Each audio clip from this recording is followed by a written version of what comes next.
How's it going, guys, and welcome to the shop. Today we are going to be building a relatively easy, very affordable DIY dimmable light. This light is a really good, really cheap option if you're doing photography or if you're doing video work and you're in a pinch, you need to make something, or you're just looking to kind of create an affordable lighting system for your content. I've also found it to be really useful in the workshop. It's been pretty cool to have a light that I can control not only the brightness of, but also the height of. Let's jump into this thing, grab some tools.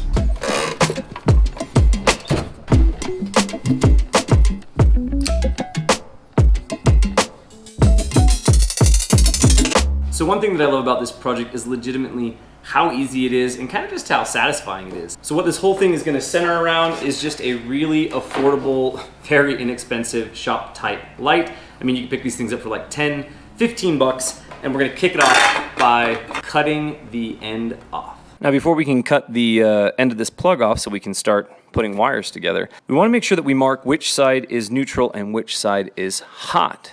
So nice little pro tip if you don't already know. The fat side of your plug is the neutral prong, and the skinny side of your plug is the hot side. So we'll go ahead and just mark the neutral side because we have to pick one, and I picked neutral.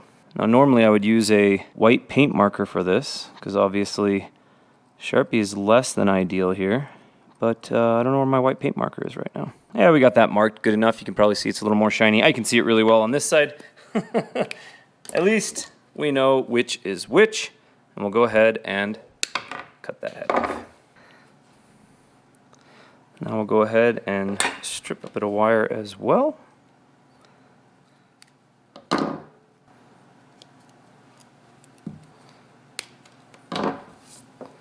Okay, with our ends stripped, the next thing we want to do is grab just a single gang box that we're going to use for our dimmer switch. These are like 79 cents, $1.20, something like that at your local Home Depot. And an extension cord. So like I said before, you guys get the benefit of me having done one of these and messed up. So you get to learn from what my mistakes were. And I found that the cord on this little lamp here isn't quite long enough once it extends on the tripod that we're going to put it on. So the extension cord is really nice to have because it will extend down to the box, and it will give you, this particular one is like 12 feet, so it'll give me 12 feet of extension past the light that I don't have to plug something else into. So we're going to strip the other side of our extension cord, and then we're going to grab our switch and join everything up inside of our single gang box here. Now with our extension cord, we don't have the luxury of having two very separate, distinct wires, but we do on the end of the plug have where the fatter side is at. So we'll mark that so we know on our extension cord which side is neutral and which side is hot. So fatter side, and probably gonna end up with a bunch of Sharpie on my hands, but I don't know where my paint marker is, so here's what it is. You can see there that we have two ends, and actually, this is really cool because, let me strip this here and show you why.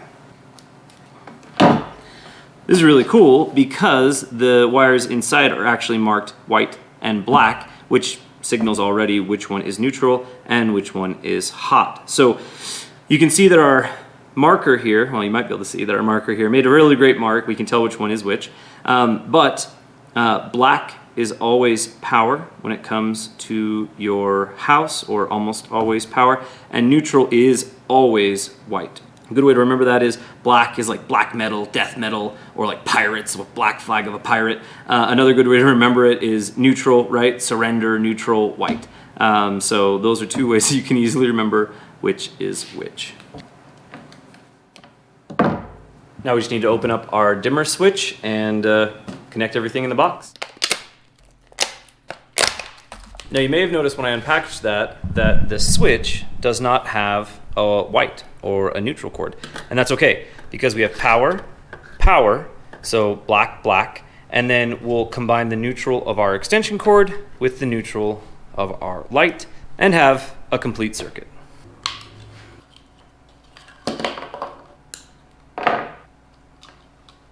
And our switch has got a handy little indicator, so I know which side's up and which side's down. So we got that up right there. Now you'll notice this green cord here, we don't have any use for the green. because it's a ground and we're not using any sort of a grounded cord. So your ground will actually be from your neutral part of your plug. That'll go into your outlet wherever you're at, and then that will ground to earth. So our ground in this instance is just not used.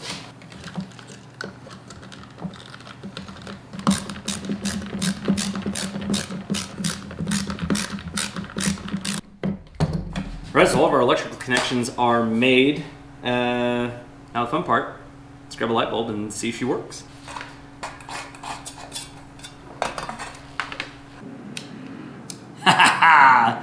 There we go. So you guys can see the dimmer works. Brighter, less bright, all the way to off. And then obviously you've got your on-off on your piece here. Now, we got the basics all figured out. Everything seems to be together and well, but now we want to put it on a tripod. So for a tripod, I already had a couple just kind of cheap, I got these off Amazon or something, tripods laying around. And the cool thing is that the little head here that's supposed to help you, attach this to whatever, perfectly goes on the top of this tripod. Just kind of tightens it on there.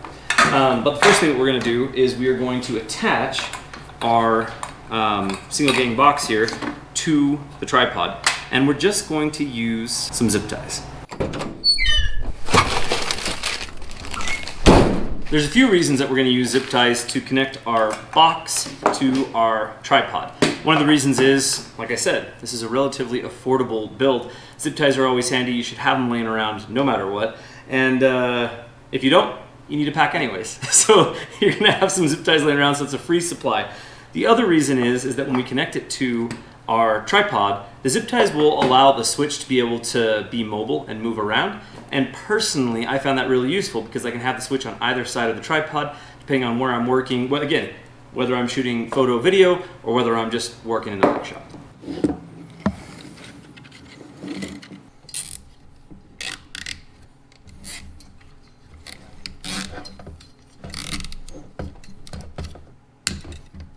All right, now to show you what I was talking about with movement, it allows that to spin if you want it to, but I mean, it's locked on there pretty good, so it's not all willy-nilly moving around on you. Now you get the benefit again of me having built one of these already, because originally I put my box up top, up here, and it made the light pretty top heavy, so the light had a tendency to fall over. So this is going to be a much better build than the initial one. All right, we're connected to a tripod. Let's plug her in and see how she goes.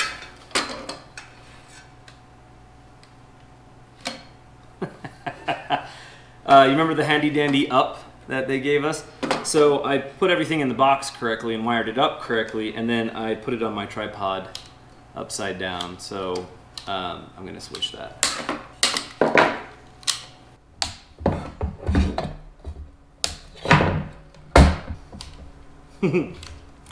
There we go.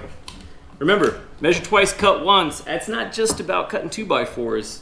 Pay attention to what you're doing.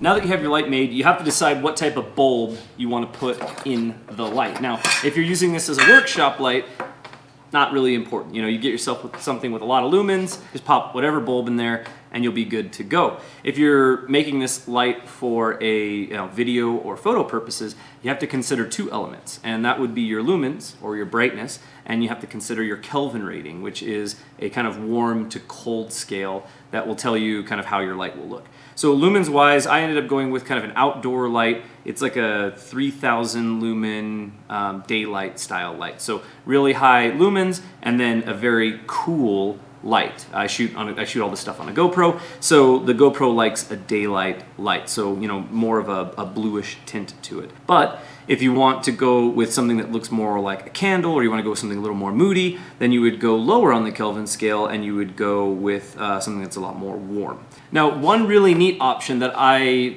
really struggled with when I was choosing the light that I wanted to use for my light was these new Wi-Fi Bluetooth smart bulbs. And the cool thing about smart bulbs, if you have Wi-Fi and Bluetooth, you can control them with your phone, and you can actually get a wide range of Kelvin from warm to cool and you can get a wide range of lumens, which for this project isn't super important because we have a dimmer built in. The thing that's really cool about this is that one bulb could handle a lot of different shoots if you're creating for content. And if you're thinking about in the workshop, I mean, I don't know, maybe your significant other comes over to the workshop, you could turn that Kelvin rating down, get some candlelight going, throw on a little berry white.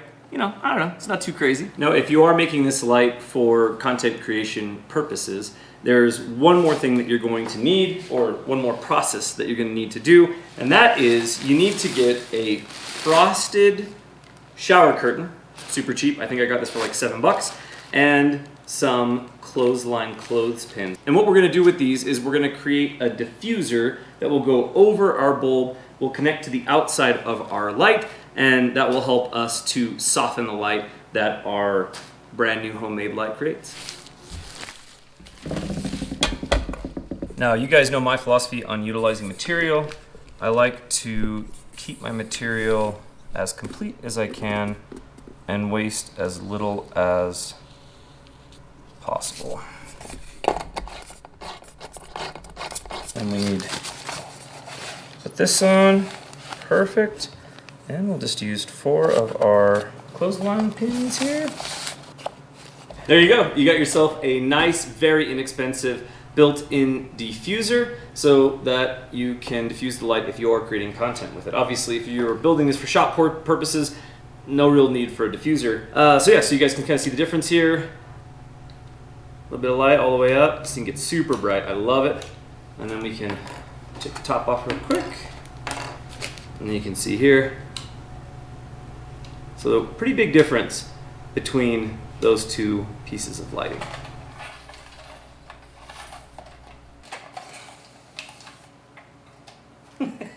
Well, it got a little out of shot, but you can see why we used all of the cord that came with our little work light, because we literally need all of the cord to be able to get the full extension out of our tripod. Put it down to where we can get it. Look at that. Nice adjustable head, and so I don't blind you guys, put it down, and nice and bright.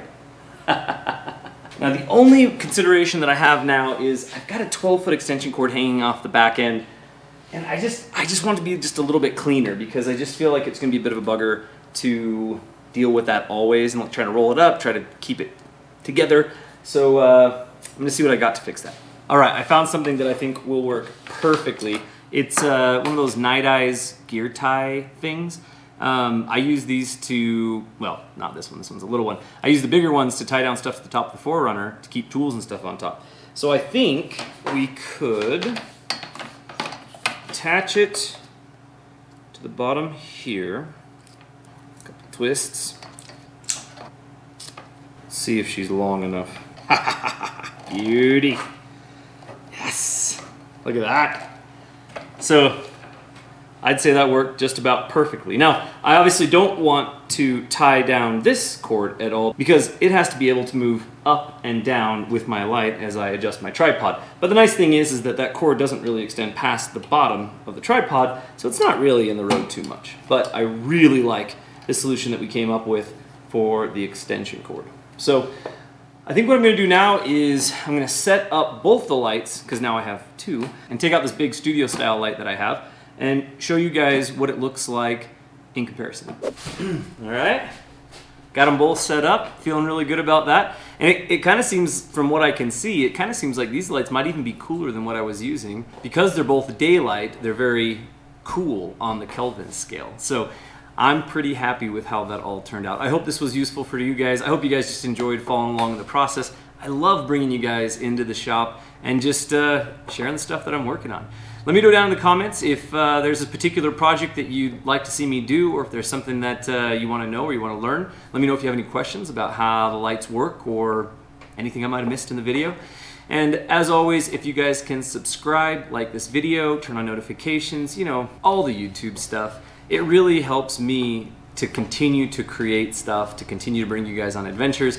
And I've got some pretty cool adventures on the way. So I hope you guys are doing well, and catch you on the next one.